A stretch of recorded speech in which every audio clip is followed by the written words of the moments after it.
Hey guys, Matt Allen here. Welcome back to Tactical Bassin. Today we are doing a swim bait review. We're going to talk about this bait right here. This is the Baitsanity Explorer Glide. It's a 9.5-inch bait. Comes in at 5 ounces. It is a big bait. I wanted to tell you guys a little bit about this bait because I've been doing a lot of damage with it lately, and it's one of those baits that I just connected with.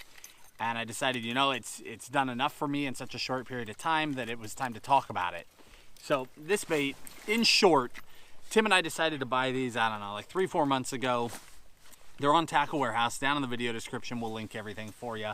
But we decided to scoop these up, and we got them in and got them in hand.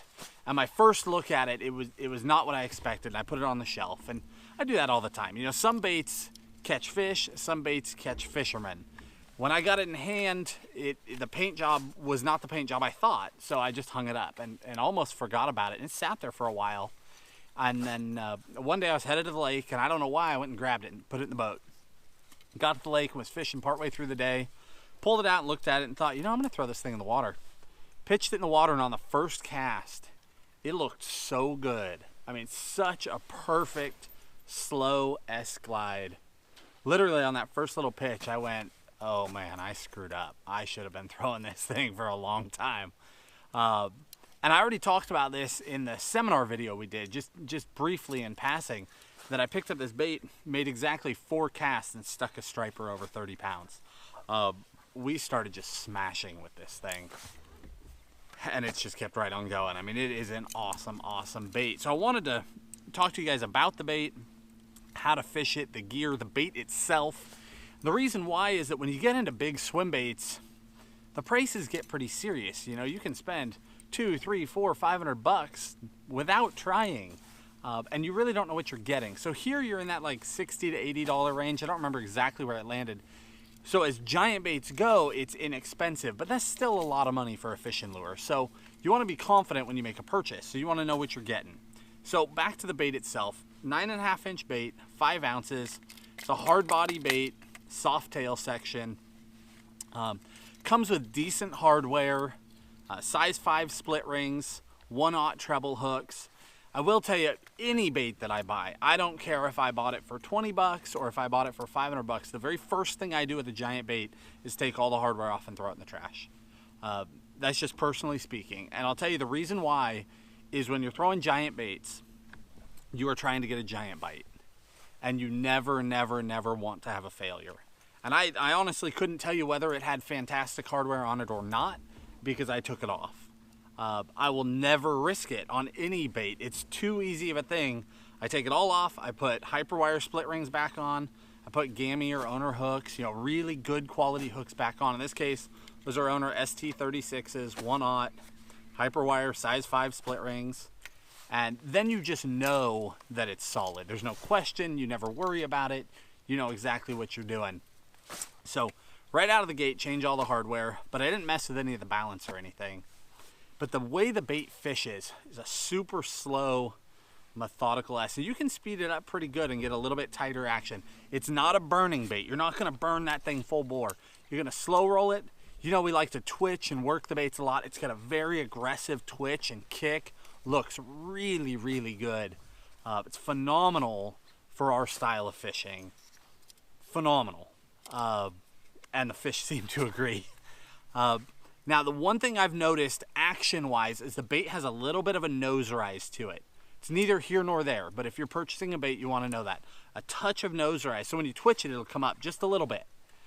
If you're fishing around cover, that's a really good thing because you can get it to just rise right at the last second, pop up just a little bit over the cover. If you're fishing in open water, you may not want that. So you can add a tiny little bit of lead strip weight. That'll resolve that. Or instead of an ST36 or a 1X wire size on your hook, you go to a 3X, to a heavier hook in the front only, and it'll change that just a hair and balance that out, and then you'll have a dead flat swim. So if you don't want that little bit of rise, that's how you correct that. Not a big deal. But if you do, you can fish it in and around cover really well. So this bait, we fish it that methodical, a lot like we fish an S-Waver, honestly. That slow, methodical, and then once you think that fish is on there, you start twitching and working that bait to get that reaction, get them to come up and just smash on it. I've had a very, very high hookup ratio. This is the second one that I've owned, so this one's not all tore up. I already retired a bait, hung it up on the wall, but it held up extremely well. It's a hard plastic, whatever it is. It did not get beat up. It's got teeth marks in it, but it did not get shredded. As far as the actual gear, I'm fishing it on a high-speed reel, on a Tranx 300 in the 7-to-1, the bigger reel with the power handle on it. I love that power handle. This is kind of going down a tangent, but I'm going to talk about it for a minute. I've always liked a traditional handle. When we first picked up the Tranx, first one I got was a slower speed with a traditional handle. Then I picked up this one with a power handle on it. I did not know if I'd like a power handle. I have gotten used to it, and I don't know that I could ever go back for glide bait fishing because I get to fish it on a 7-to-1, and it's so much more it's so much easier to be reactive with a 7-to-1 speed reel, to twitch and to work that bait and to pop it. When you fish on a slow speed reel, you really have to work the bait hard to get the action out of it. When you're reeling on a high speed reel, you barely tick it, just reel, tick, tick, keep reeling. You get that really good glide out of the bait that draws that reaction. So consider that. On this glide bait, any glide bait, going to a higher speed reel to make your life a lot easier. It is heavy, so I'm fishing it on 80-pound braid, tied to 30-pound leader. You know, just taking all of the gamble out of it, if you will. Nothing is going to go wrong when you're throwing 80 to 30. Right? It's a little bit of overkill, but you're doing it because you'll never have a problem. You don't have to worry about it. Again, just like the hardware, the concern is that you're going to put in all that time, all that energy, do everything right, spend the money, be out on a boat day after day after day, and you finally get that fish of a lifetime to bite, and your line breaks or your hook bends out. There are so many things that can go wrong. Things like that, things that you can solve ahead of time, equipment issues, handle those. Use the heaviest line you can get away with and still get bit. Use the best hardware that you can afford to use.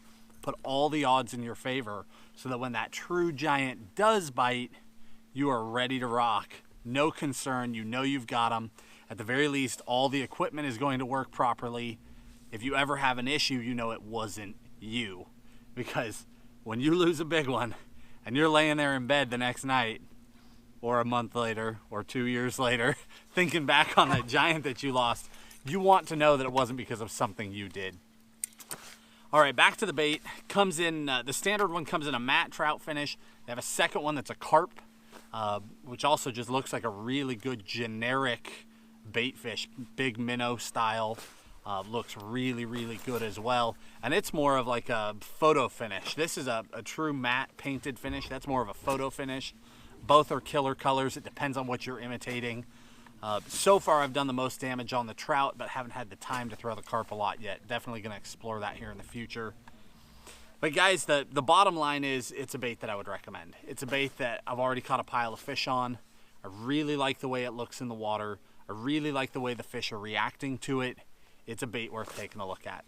Hope that helps you guys. Down in the video description, we'll link you the bait, the gear, all the equipment I said that we change out, all that stuff, so you don't have to worry about it. For this bait or any of your swim bait fishing, you can use that equipment and really dial yourself in so you know you're never going to have any mechanical issues. Hope that helps you guys. Hit that like button, subscribe to the channel. If you want more of these review videos, you tell us down there in the comments. We're happy to do them. We'll talk to you soon.